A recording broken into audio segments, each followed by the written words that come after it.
అమ్మా నాన్న అనాథ ఆశ్రమంలో ఉంటున్న జితేందర్ అనే అభాగ్యుడు కుటుంబ సభ్యుల చెంతకు చేరాడు. అమ్మా నాన్న అనాథల పుణ్యక్షేత్రం.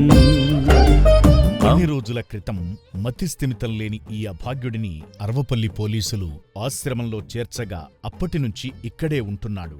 పోలీసుల ద్వారా అమ్మా నాన్న అనాథ ఆశ్రమంలో ఉన్నాడని తెలుసుకున్న భార్య, కొడుకు ఆశ్రమానికి వచ్చారు.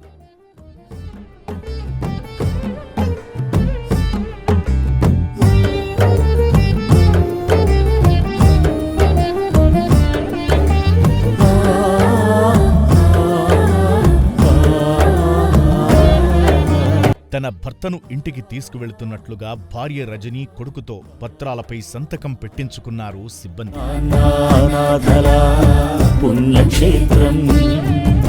నా పేరు విజయ్ అండి. మా బావ అయినా నెల రోజు ముందు దారి తప్పిపోయిండు, ఇంటికి రాలేదు. ఇక ఫోన్ స్విచ్ ఆఫ్ అయిపోయింది. నెక్స్ట్ డే నుంచి ఇక షాద్నగర్ పోలీస్ స్టేషన్ లో కంప్లైంట్ కూడా చేసినాము. నిన్న ఫోన్ వచ్చింది ఆశ్రమం నుంచి, ఇట్లా ఉన్నారు ఇక్కడ అని అయితే వచ్చినారు. ఇప్పుడు ఈయనకు అడిగితే ఏమో ఇప్పుడు రీసెంట్ గా అదే చెప్తున్నాడు. నెల రోజు అయితే యాక్చువల్లీ ఈయన బయలుదేరి నేను ఎట్లా వచ్చినానో అడుగుతున్నాడు. నెల రోజుల క్రితం జరిగిన విషయాలు గుర్తులేకపోయినా భార్య, పిల్లలను గుర్తుపట్టిన జితేందర్ కుటుంబ సభ్యులతో కలిసి ఇంటికి వెళ్లాడు.